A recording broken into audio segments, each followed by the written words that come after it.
but I think the governmental piece was listen to my heart, God's heart. Listen to my heart right now in this particular moment Okay. or this particular setting, because there is something I'm wanting to do. Like one time, this was so interesting. In 2020, because everything shut down, we had had several conferences that we were going to go to, but they were pretty much all shut down at first. Anyway, but I felt this song bubbling up. And sometimes, I'll write a song for different things. But this particular time, I felt a song bubbling up, and it had that governmental feel to it. Like this is for a conference because there's something I'm wanting to emphasize, like the Lord was wanting to emphasize.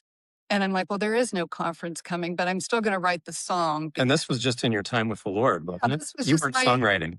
No, I was just in my time with the Lord and just enjoying him. And so I started feeling this song bubbling up. And so I went to the keyboard and I wrote it. I wrote the song, and I'm like, well, that's interesting because there is no conference scheduled. But I feel like when I say governmentally, it was like what the government of heaven, what God was wanting to do in this particular conference I wasn't aware of.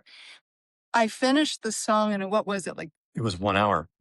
Within 1 Where hour. after that, we got a phone call about somebody that felt led to go ahead in this particular setting.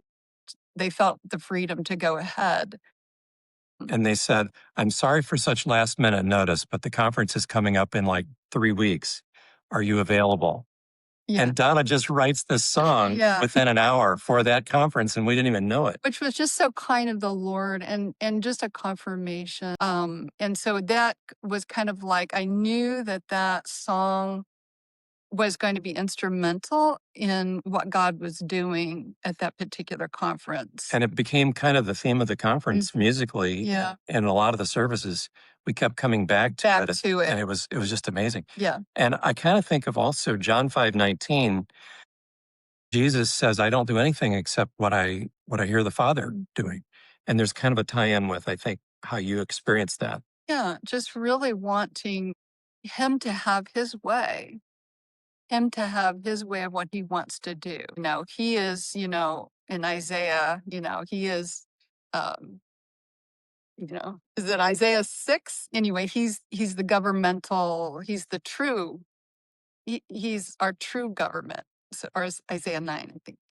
The wonderful counselor, the mighty God, the everlasting Father, the Prince of Peace. I like to say Jesus is not political, but he's very governmental. Yeah. Amen. So That's that's so what true. I by that and mean by that. And I do feel we are, Ephesians 4 tells us that when Jesus ascended, that he gave gifts to all men. And so every believer has been gifted with something. And so I think also part of the gifting that we carry is to bring that governmental piece in worship.